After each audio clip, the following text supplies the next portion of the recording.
Bismillahirrahmanirrahim. Assalamualaikum warahmatullahi wabarakatuh. Saudaraku yang berbahagia, segala puji bagi Allah Subhanahu wa Ta'ala yang telah memberikan kita nikmat iman dan Islam, dan juga sholawat salam semoga terlimpah kepada Nabi Muhammad Sallallahu Alaihi Wasallam. Selanjutnya akan kami bacakan yaitu tentang kisah keislamannya sahabat Bilal Al-Habsyi radhiyallahu anhu. Bilal Al-Habsyi radhiyallahu adalah seorang sahabat Nabi yang terkenal.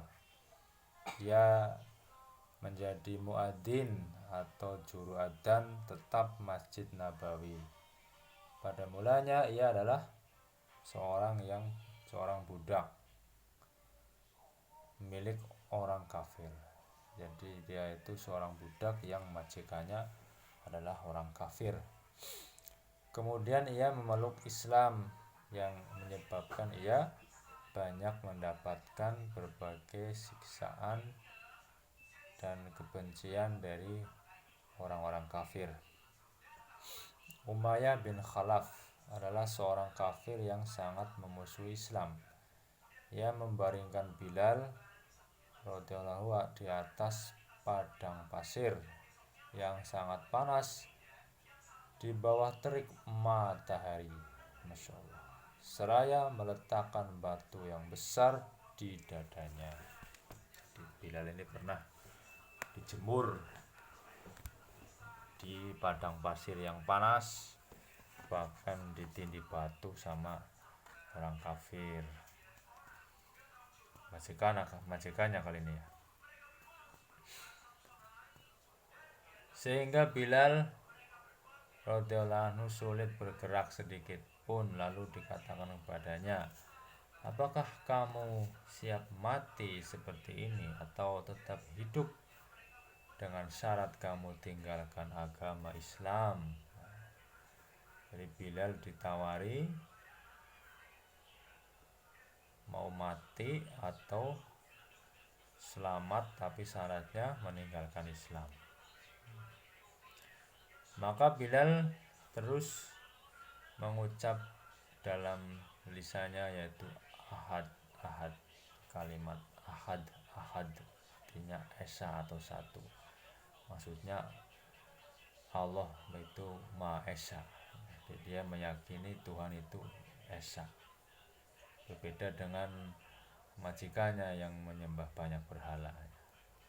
Artinya dia istiqomah dalam Islamnya.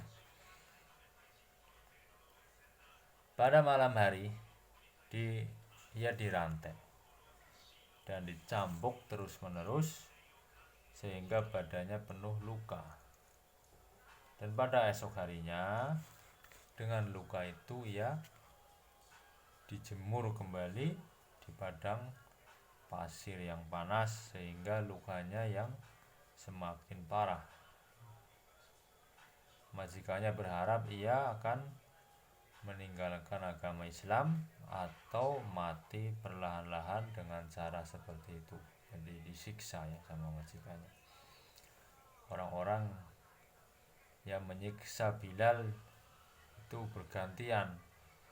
Kadangkala Abu Jahal ini, paman Nabi yang kafir yang jahat ini, Abu Jahal, atau Umayyah bin Khalaf. Bahkan orang lain pun ikut menyiksanya.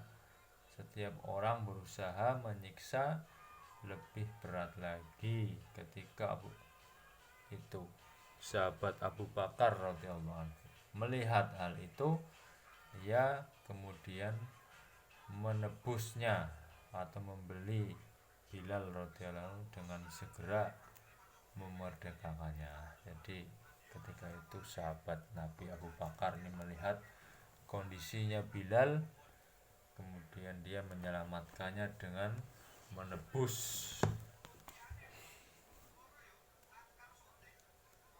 Faedah: orang-orang Arab yang musyrik telah menjadikan berhala sebagai sesembahan mereka dan sebagai lawannya yaitu Islam. Islam mengajarkan tauhid, yaitu beribadah hanya kepada Allah saja.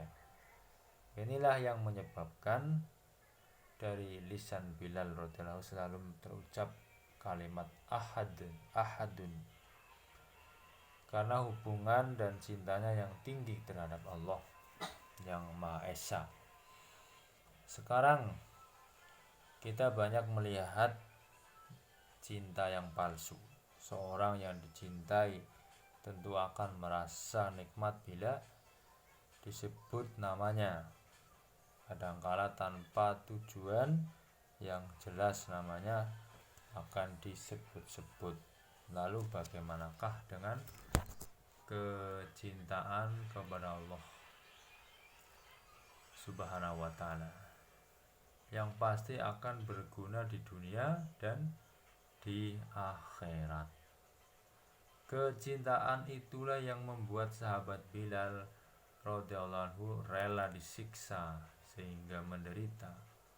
Penderitaan demi penderitaan menimpanya. Meskipun para pemuda kafir Mekah menggiring dan menghinanya di jalan-jalan, ia terus bersabar. Katanya yang selalu terucap adalah ahadun. Prinsipnya kepada Islam itu sangat kuat. Demikianlah kehidupan yang pernah dialami sampai Rasulullah SAW menjadikannya sebagai muadzin yang selalu berkhidmat mengumandangkan adzan baik ketika tinggal maupun ketika safar atau perjalanan. Setelah Nabi Muhammad SAW wafat, Bilal tetap tinggal di Madinah atau Thayyibah.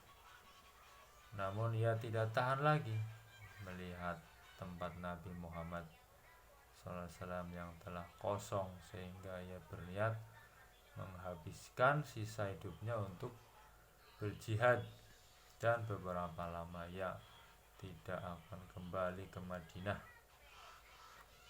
Suatu ketika ia bermimpi dengan Rasulullah SAW. Beliau bersabda, "Wahai Bilal, betapa zalimnya kamu sehingga kamu tidak menziarahiku." Begitu bangun dari mimpinya, ia segera pergi ke Madinah, dan setibanya di sana, Hasan dan Husain radhiyallahu anhuma, yaitu cucunya Rasulullah, putra-putranya Sayyidina Ali, memintanya agar ia mengumandangkan adzan sebagaimana zaman Rasulullah masih hidup. Ia tidak dapat menolak permintaan orang-orang yang ia cintai, yaitu cucunya Rasulullah. Ketika mulai adzan, terdengarlah suara adzan sebagaimana suara itu pernah terdengar pada masa Rasulullah SAW masih hidup. Suara itu sangat menyentuh hati orang-orang yang mendengarnya, sehingga ketika itu para wanita keluar dari rumah-rumah mereka dengan menangis, meneteskan air mata, mengenang kehidupan Rasulullah SAW. Bilal radhiyallahu anhu tinggal beberapa hari di Madinah, lalu kemudian kembali lagi ke Damsyik dan wafat pada tahun 20 Hijriah.